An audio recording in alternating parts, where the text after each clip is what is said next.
Hello and welcome to Look What I've Got and You Haven't with Tony Boydell. Today I'm looking at Tales of the Northlands, as if that wasn't patently obvious from the bloody title.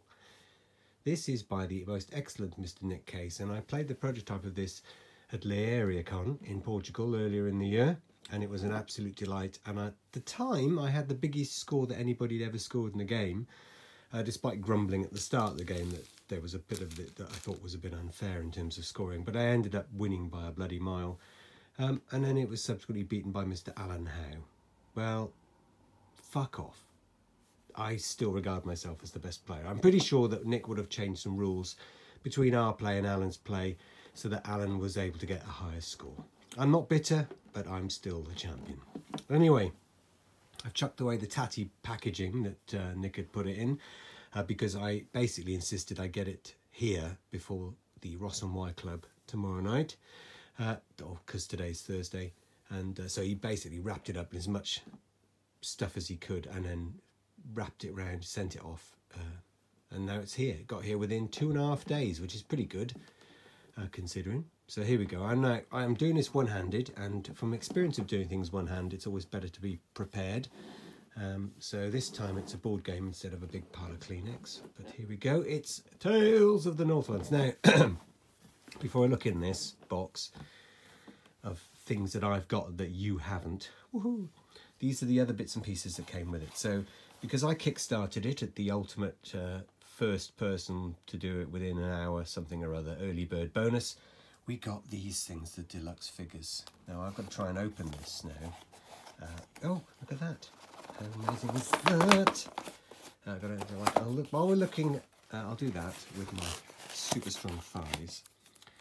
Oh, there's a Noggin sticker as well. I can't even throw that away. I'm going to have to keep this as a souvenir. Right, so this is some of the extra stuff. We got lovely shaped wooden pieces. Let me hold this up close. Look at that. That's wood, obviously. That's a delightful miniature wood. Used to that. And then we have some fish, which are only slightly smaller than the Nussfjord fish, but they're fish nonetheless. They're lovely. And of course we have wheat. Lovely, lovely wheat. Again, tiny, tiny wheat. Now this bag, this is something extra special. I can't remember, but this was a last minute thing. Look at this. One of the bits that can happen in a game is that silver comes into the game, the silver coins. And look at these. These are actually heavy things. This has got a bit of weight to it. I love this. Listen. Oh, look at that. 5 of them. They got a lovely little. Oh, don't see a photograph of my hand. Right, here we go.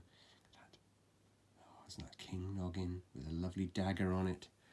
Absolutely beautiful. 1 Nog coin. And I have 5 of them, and I believe they're worth more than Bitcoin at the moment. So that's rather lovely. I could probably pay off my mortgage with those. So that's that. Now, while I was talking to you and looking at those, I was singularly failing to open the other box with my thighs. So I've done it now. Hi, Noggin, King of the Northlands. Here we do an edition of 44 of 100. Bloody hell. See, Nick has done loads of extra things. I mean, I collect everything that he's done, basically. And with the Noggin stuff, I've even collected the flyers that he put together at UK Games Expo. I just want everything. And I got a playtester badge somewhere. Look at that. That's gorgeous. There's a proper card and everything with a beautiful picture by the lamented and only recently late Mr. Peter Firmin. God bless him. God rest him. A giant amongst men. Okay, let's have a quick look at these. Oh, look at this. Now, I did get a set for my birthday of somebody else, but these are the ones I can keep in the game box. I'm not going to bother getting Olaf out. Right, here we go. Look at this. It's miraculous. Gorgeous stuff. Now, somebody on the Geek today, that's Thursday, posted they're going to have these figures and they want them painted by somebody. That was Mr. E. Noon.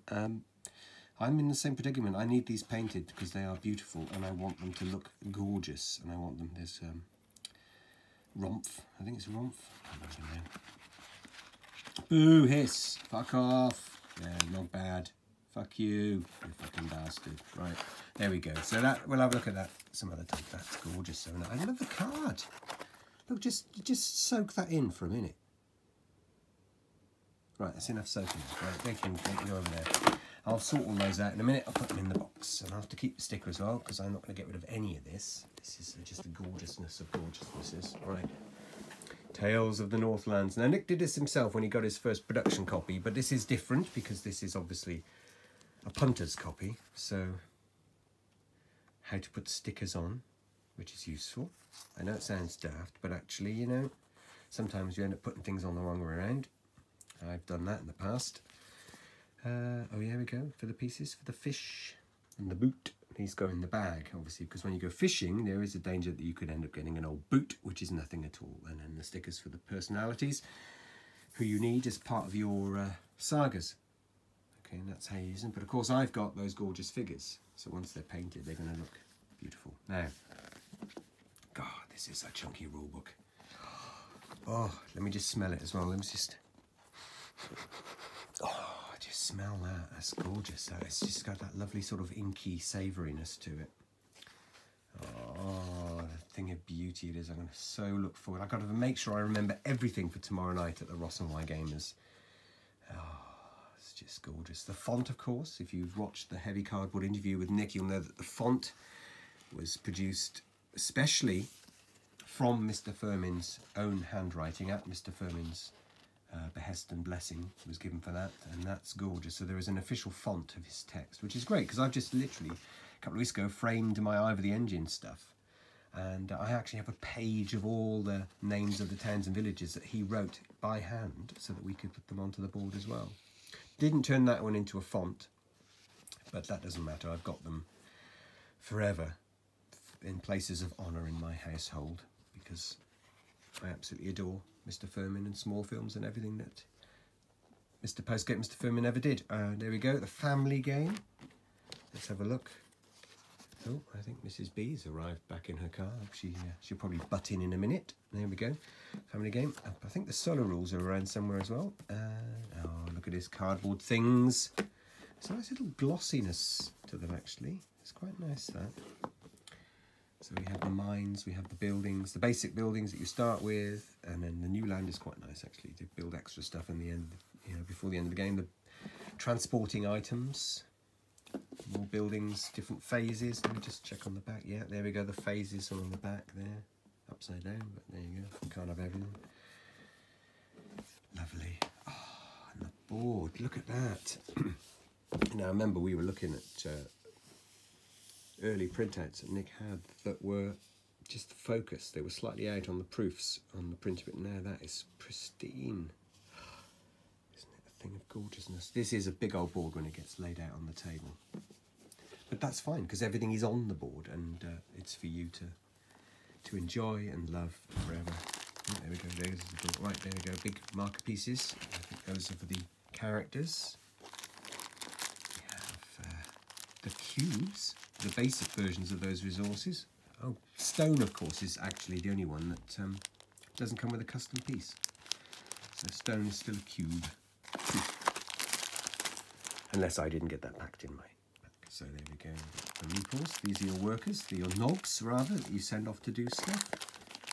The lovely pieces, the miner, the woodsman, the crow, all those kinds of things. More pieces, school markers, I think they are, yeah. A bag for the fish. Those are the silver coins. Hello, Mrs. B. I'm doing a video of unboxing this Noggin the Nog game. Snoggin the Nog? No, Noggin the Nog. Are you snogging? Nothing. Cup of tea would be nice, my love, if you could... Would it now? Yes, it would, thank you. So there we go. We have these. Oh, friends. We have some requirements. Friends. And now these, I think this might be, I can't remember, Nick was noodling about with something in Portugal about being a friend or a foe. Basically, you could actually secretly be in league with Nogbad, in which case you'd be a complete fucking arsehole, or you could be a friend of Noggin, in which case you were helping him get to the throne first. So there were ways and means of doing that, and I think he's implemented it. God, just so much beautiful artwork. Even the background, look at that. That's the town. So gorgeous. And then we have the big cards. I'm not going to undo these on this video. But, such a joyous thing. Just beautiful. Just actions, reminders, references, that kind of stuff. The player boards, of course. Here we go. So I keep drifting across with my phone, so you keep getting shots of like boring, empty things. All right, okay, there we go. Look at that. There we go. Fantastic. Well, there we go. I'm going to have to put all this back in now. Ready for tomorrow. I'll be unwrapping and bagging and all that kind of stuff. But that's Saga of Noggin the Nog.